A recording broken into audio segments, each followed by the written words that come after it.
Warning disclaimer. This story is a fictionalized dramatization inspired by real emotional experiences. It contains mature and sensitive themes, including infidelity, betrayal, and forbidden relationships within the home. The purpose of this narrative is to explore the psychological and emotional toll of crossing moral boundaries, not to justify or romanticize such actions. All characters, relationships, and settings in this story are purely fictional, and any resemblance to real persons, living or dead, is entirely coincidental. Viewer discretion is advised, especially for those who may be sensitive to themes of emotional manipulation, family tension, and trauma. There's a kind of silence that fills a house after a separation. It's not just the absence of arguments or loud footsteps, it's something heavier, more suffocating. When my parents split, the house didn't become louder with grief. It became quieter with denial. My mom and I didn't talk much about what happened. My father moved out, and the space he left behind wasn't just physical. It was spiritual, emotional. His favorite mug sat untouched on the kitchen shelf. His chair at the dinner table remained empty for weeks. We lived around his absence like it was just another piece of furniture. I had returned home from college after taking a break. I told people it was for mental health, but the truth was more complicated. I didn't want to admit I was running from my own confusion. I needed comfort, and I thought home would give me that. But what I found instead was a cold hallway, a mother who was barely speaking, and a family album filled with memories that no longer made sense. And then came Jason, my father's younger brother. My uncle, technically though, I had never called him that. He had always been around, but never in a major role.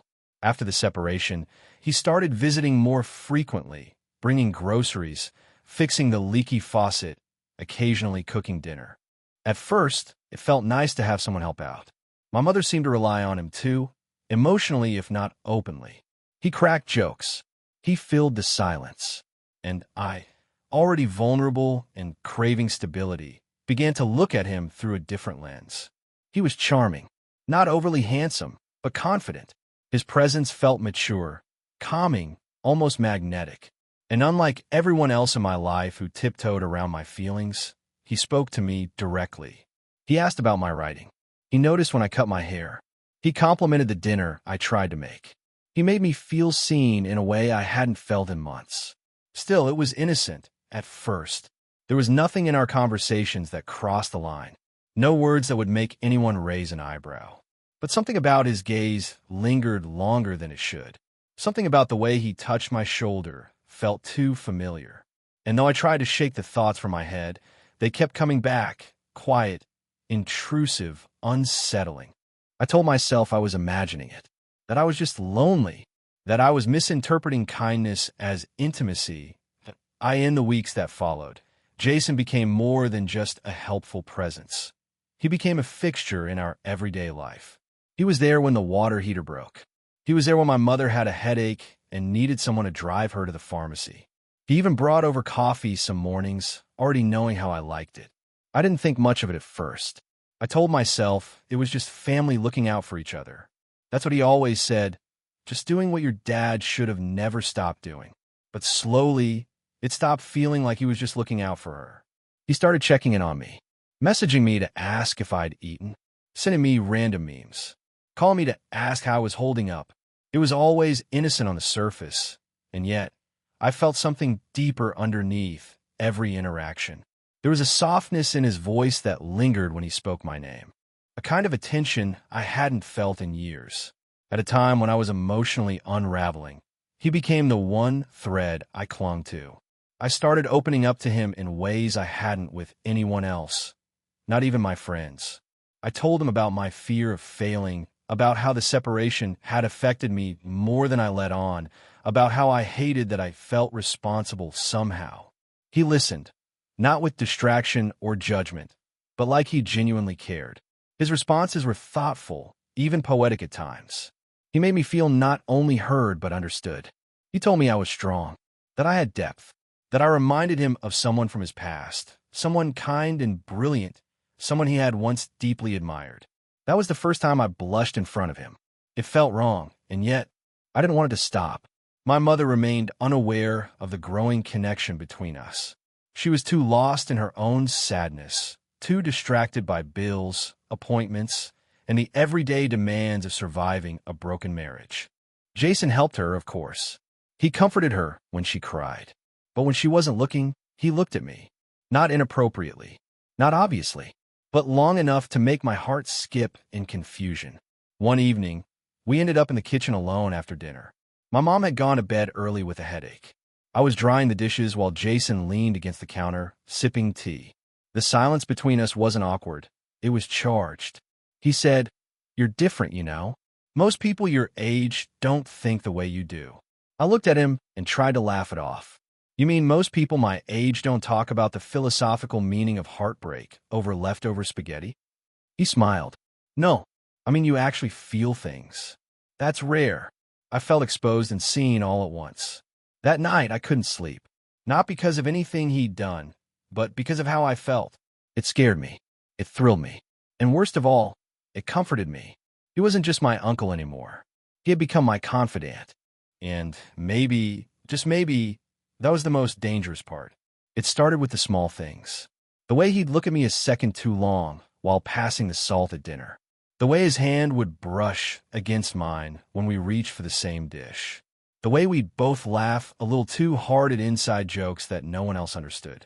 At first, I told myself I was overthinking it, that I was reading too much into the moment.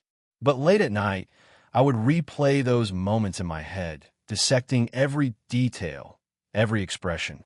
And the more I thought about it, the more I realized he was doing it too. One night, I stayed up late watching an old film on the living room couch. The house was dark and quiet. My mom had already gone to bed hours ago. Jason walked in, holding a glass of wine, and asked if he could join me. I nodded, even though I felt my heart beat faster the moment he sat beside me. We barely spoke, just watched the movie in silence. But as the screen flickered in the dark room, I felt his arm casually stretch along the back of the couch, resting inches behind my shoulders. At one point, I turned to ask a question, and our faces were suddenly too close. He didn't move. Neither did I. We just looked at each other. His gaze dropped briefly to my lips. Then he blinked, sat back, and laughed softly. "Sorry.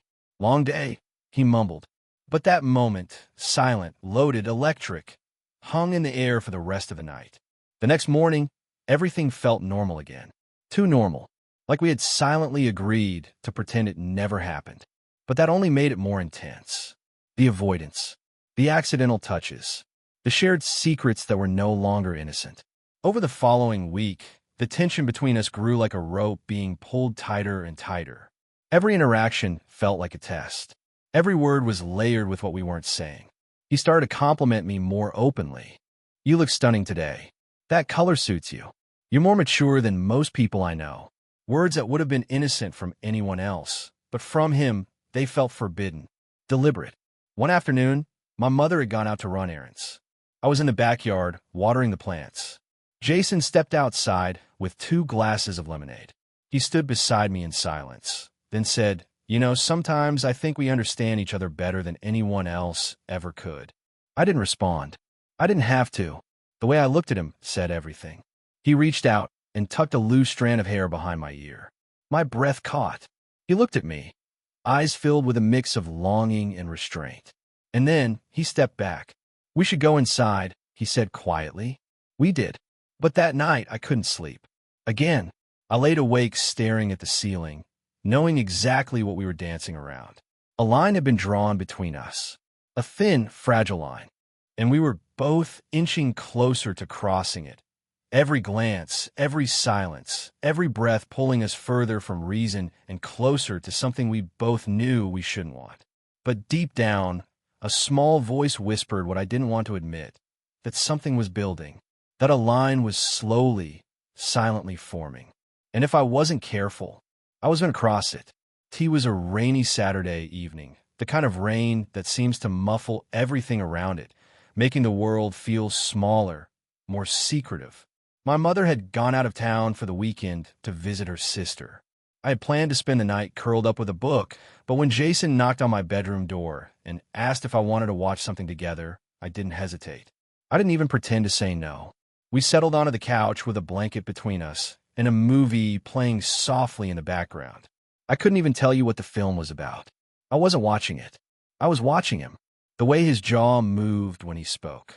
The way his hand rested on his thigh, so close to mine. There was a storm outside, and inside me, another was brewing. The tension had grown too heavy to ignore. An hour in, the electricity flickered and went out. The TV shut off. The room was lit only by the faint glow from the hallway. Jason stood up, sighed, and went to check the breaker. When he came back, he saw me sitting there in the dim light, my knees pulled to my chest, the room thick with silence. He sat down beside me again, much closer this time. "You okay?" he asked softly. I nodded. "Just thinking." "About what?" he said, his voice low, intimate. I turned to him. "About how complicated everything feels now." He didn't say anything right away. He just looked at me, really looked at me, like he was searching for a reason not to do what he was about to do. And then he leaned in. The kiss was soft, cautious, hesitant, like we both knew it shouldn't be happening, but neither of us could stop. When our lips met, it wasn't fireworks or passion. It was grief, longing. Two broken people trying to fill a void they didn't know how to name. When he pulled away, I saw the guilt in his eyes, but I also saw the desire. And then I kissed him back. What followed was a blur of hands, whispers, trembling confessions. We didn't talk about what it meant. We didn't stop to ask why. The rules, the boundaries, the titles, they all vanished in that moment. All that remained was the heat between us, the comfort of someone who made us feel wanted, seen, needed. Afterward, we sat in silence, side by side, neither one of us looking at the other. The weight of what we'd done began to settle like fog. I wrapped the blanket tighter around myself. Jason stared at the floor. The storm outside had passed, but inside the house, something irreversible had happened. He finally spoke. "We shouldn't have." I nodded. "I know." But deep down, beneath the shame and confusion, was the terrifying truth. I didn't regret it. Not yet. And that scared me more than anything. The next morning felt like waking up after a dream you're not sure was real. Except I knew it was. I could still feel the echo of his touch, the burn of his lips on mine, the rapid heartbeat that hadn't slowed even now. The house was too quiet. Jason had already left. No note, no message, just a mug in the sink and the scent of his cologne lingering in the hallway like a ghost. I showered, hoping the water would wash away the memory of what we'd done. But it clung to me, not just physically, emotionally. My skin felt too tight. My thoughts felt poisoned. And yet, despite the guilt that knotted in my chest, I kept thinking about him. Not just what we did, but how it felt. How I felt. Wanted. Powerful. Seen. That dangerous mixture of shame and satisfaction lingered like a bruise I kept pressing on just to see if it still hurt. When my mom returned the next day, everything went back to normal, or at least pretended to. She was tired, full of small talk and stories from her trip, and I nodded and smiled like nothing had happened. I kept my voice even. I looked her in the eyes, but deep down, I felt like I was betraying her with every breath I took. She hugged me before bed, told me she missed me, and I hugged her back like I wasn't drowning in the secret that would destroy her. Jason texted me late that night. Just one message. "We need to talk." I stared at it for nearly an hour before replying. I don't know what to say. The truth was I didn't know who I was anymore. Was I a victim of something I didn't choose? Or was I a willing participant in something I couldn't control? I replayed that night again and again, trying to decide which part one should regret more. The moment I didn't pull away, or the part of me that still wanted more. Over the next few days, we danced around each other like nothing happened. But the tension was still there, in every glance, every touch that lingered too long. We didn't talk about it. We didn't make plans to do it again. But we also did not. Then it happened again. This time it wasn't an accident. It wasn't a mistake made in the dark. It was deliberate, calculated. We were alone. The silence hung heavy, and we didn't fight it. Afterward, we didn't speak for a long time. We sat side by side, neither of us willing to admit what we had just done was crossing a line twice. That made it real. That made it more than a mistake. I started avoiding mirrors. I couldn't look at myself without feeling like a stranger. But the worst part wasn't the guilt. The worst part was that I missed him, that I wanted him again, that the line I once swore I'd never cross was now behind me, and there was no going back. Secrets, no matter how tightly guarded, have a way of bubbling to the surface, and mine was no exception. It happened on a Thursday afternoon, one of those forgettable days that suddenly etch themselves into your memory forever. I had left my phone on the kitchen counter while I stepped into the shower. It buzzed twice. A message from Jason. Nothing graphic, just a few words, still thinking about the other night. But it was enough. When I came back, I found my mother standing near the counter, her eyes locked on my screen. Her expression was unreadable, calm but cold. My stomach dropped. "Who's Jason?" she asked, her voice flat. Not suspicious, but curious in the way that mothers are when they're already connecting dots. I stuttered something about him, just checking in, about how he was just helping around the house lately. I lied, and she nodded, but too slowly. She placed the phone back down, her fingers lingering on the edge. "You two seem close," she said. I forced a smile. "He's just been supportive since the divorce. Nothing weird." She didn't press further, but the air shifted. It was as if she sensed something, an instinct, that unspoken intuition mothers have. For the rest of the evening, her eyes lingered a little longer on me. She moved more cautiously around Jason. I saw her watching us when she thought we weren't paying attention, and I felt like I was cracking from the inside out. Jason noticed too. "She's getting suspicious," he texted that night. "You need to be more careful." Careful? The word made me feel sick. What we were doing had already crossed every line of decency, and now we were worried about being caught. The shame hit me in waves. I couldn't eat. I couldn't sleep. I started avoiding both of them, leaving the house more, locking my door, pretending to be studying when really I was just panicking in silence. Then it nearly all came undone. At a family gathering, my cousin's birthday, Jason was there, of course, blending in as always. We barely spoke, just polite hellos.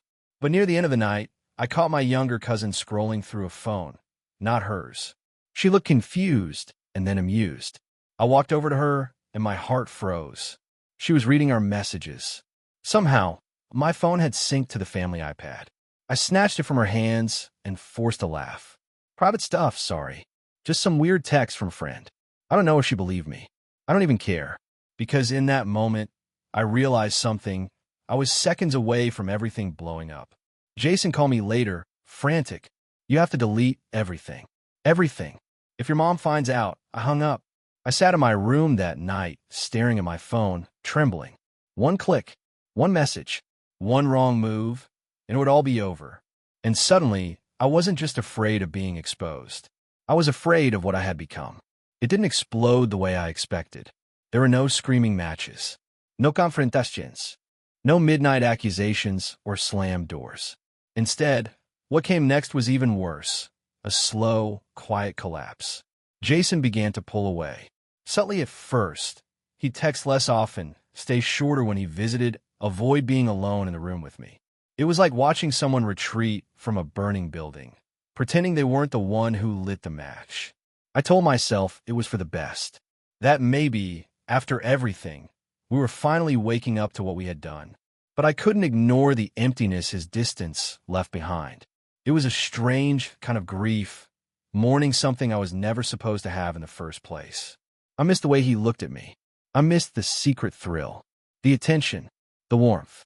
But I also hated myself for missing it. Because every time I thought about him, I also saw my mother's face. Her kindness, her trust, her fragile calm, which I had been shattering piece by piece without her ever knowing. I withdrew from everyone. I started skipping meals, sleeping in, ignoring texts from friends. I didn't want to explain anything. I didn't even know how. How do you tell someone that you ruined your own sense of self? That you let someone get close enough to destroy you? And you let them? My mother noticed, of course. "Are you okay?" she asked one morning as I sat in the kitchen, barely touching my cereal. I nodded, said I was tired. Blamed stress. She touched my hand and said, "You know you can talk to me, right?" I smiled and nodded again, and inside I screamed.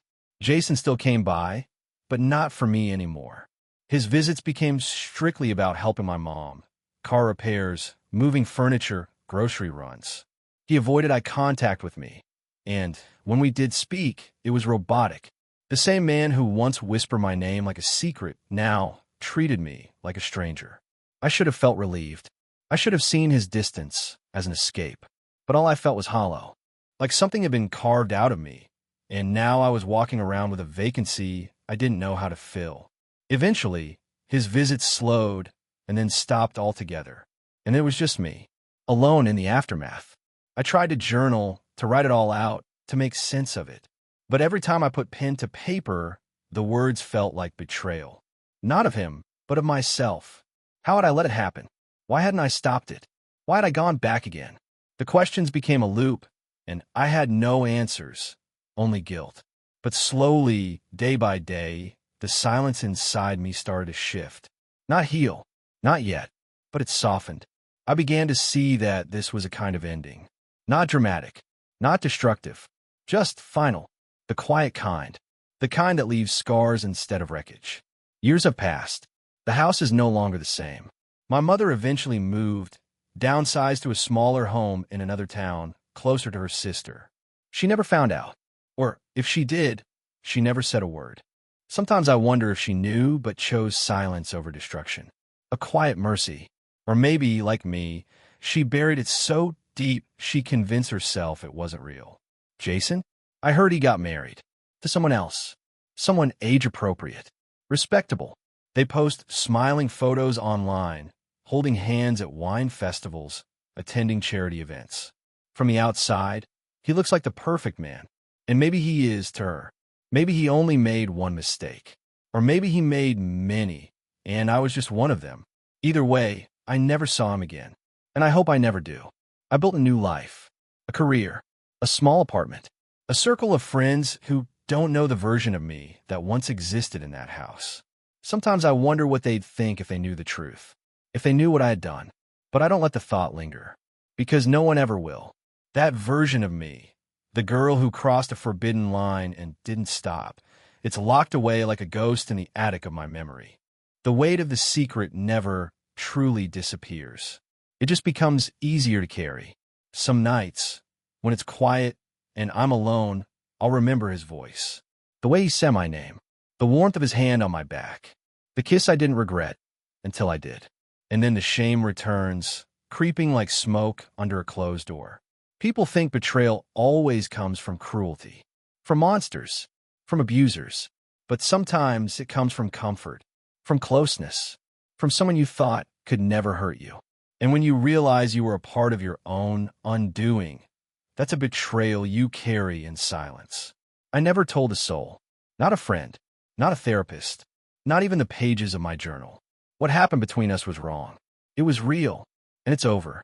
But it will always be mine, this secret, this shame, this strange, impossible memory of a love that never should have been. It didn't end with a fight. It didn't end with truth. It ended in silence. And that silence will follow me for the rest of my life.